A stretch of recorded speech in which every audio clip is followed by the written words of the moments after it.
I'm a native Atlantean, a Georgia peach. Tell them your nickname. Cisco. Which is Sissy on the Go. Sissy on the go.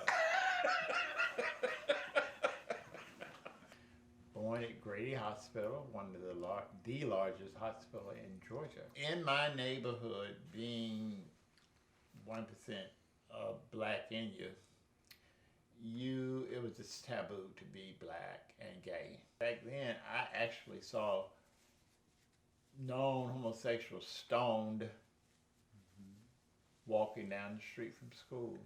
And that was a nice sight, so I tried to act as butch as possible. When my mother used to take us downtown in Rich's department store, and we had to use the bathroom, I said, Mama, I have to use the restroom, because that was a big event. But you can't just whisper, and then she'll hurry us outside, and we have to go outside and then stand behind some pole while we all watched each other and made a barricade and pee behind some pole. It reminded me of hide and seek, and that was most of my life, because I tend to get more of my sexual favors hiding and seeing, hiding here and hiding there. The freaks come out at night, you know what I'm saying? That says it all. Sissy and then you were a cheerleader, right? Oh, varsity. Yes. Oh, pardon me. Varsity. Oh, excuse me. Varsity. I skipped B team. There were 26 pearls, and I had 25 of them. That's so funny. So you didn't fuck with me, fellas. So my name is Dave Hayward, and I was born in Newport, New Hampshire. We were actually considered to be minority because my mom is Irish Catholic and my father was a WASP, white Anglo-Saxon Protestant.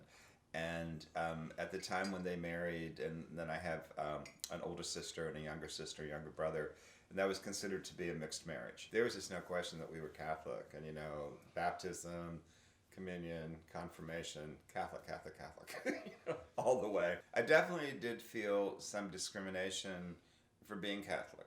I remember I would get into arguments with, there was one person in particular, her family, they were close to our family, and I felt she was prejudiced against us. She would say, well, when you go to Mass, don't you have to pay to go into the church? Don't you have to pay when you go to confession? Nothing in comparison to, what maybe you've been through or whatever.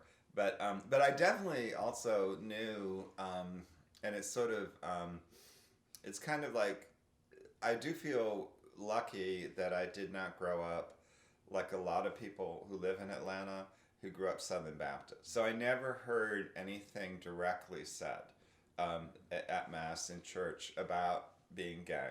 But you get the message, that it's not okay. I became a real enthusiast of Greek and Roman mythology.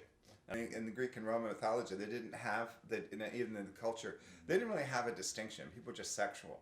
And I really especially liked it because there were so many naked men in the Greek and the Roman. My mother would say, oh, David is so cultured. He just loves Greek and Roman mythology. It's like, yeah, I like the naked men.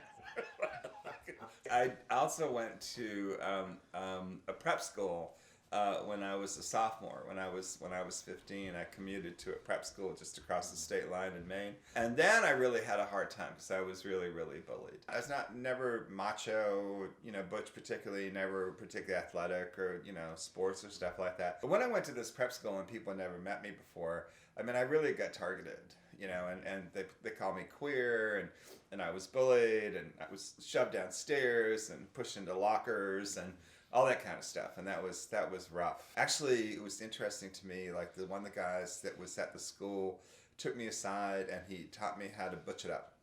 He said, this is what you need to do. This is how you need to wipe your mouth. This is how to get on off bleachers. He told me how to be more masculine, be more butch. And I thought, that's interesting. He took me under his wing like that, and then I sort of was able to pass.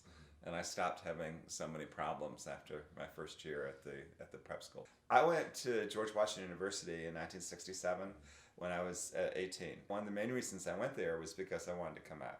Because I was tired of being closeted and realizing I was gay and not really doing anything. I did manage to cut to the chase, I did manage to come out when I was in college in Washington, and especially after Stonewall. They formed the Gay Liberation Front in Washington in January of 1970, as I remember, when I was a junior. Totally got involved with that, completely got involved with that. And then started going out. I'd actually started going to the gay bars just before that, in 69, about May of 69 or so. One of the first things that I did, we'd all been huge activists because it was the height of Vietnam, and we were all marching against the Vietnam War all the time. And we were right there in the center of Washington, and marches would form on campus constantly, and we would just walk down Lincoln Memorial and protest and scream and yell and shout and, excoriate first Lyndon Johnson and then Richard Nixon for the Vietnam War. I started going to the gay bars in D.C., and there was one in particular that I really loved going to. It was called the Plus One on Capitol Hill. And when I got involved in the Gay Liberation Front, which was about a year later or so in 1970 and 71, we realized that there was a lot of prejudice, within the gay community towards people of color and women. We realized that this Plus One bar that we loved and went to, every weekend and all that kind of thing, was multiple carding, that they were keeping out people of color and women. And so the first thing I ever did, I think, as a gay activist, as opposed to being an anti-war activist, was to picket that bar. And we picketed the bar and everything, and decried those policies. So there's always been prejudice within our community towards minorities within our community. And then the same kind of thing happened in Atlanta. When I moved to Atlanta, I moved here at the end of 71 after I'd graduated. And we did the same kind of thing with two bars, the Cove, as we mentioned, and then the Sweet Gumhead, which was at La Vista and Cheshire Bridge. And they also were doing that, doing the multiple carding policies. It was just really and I've always been a big activist and liberal and progressive and all that kind of thing.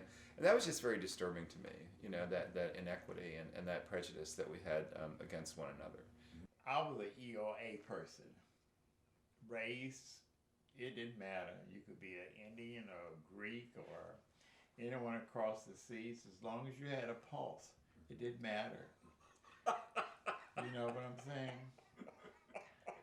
Hey, That means I'm the equal opportunity employer. Is that what you're saying?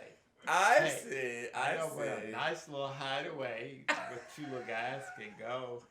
I would love to go in the igloo. Oh God, igloo. Oh, do it in ice. I was taken aback when this is how dumb I was. Uninformed. When Kennedy won, and everybody was like, "Oh, he's a Catholic and Irish." And I was like, "He looked like he's white to me. So yeah. What's the big deal?" Yeah. That was stunning to me. But we always. You can always obviously tell. People were different.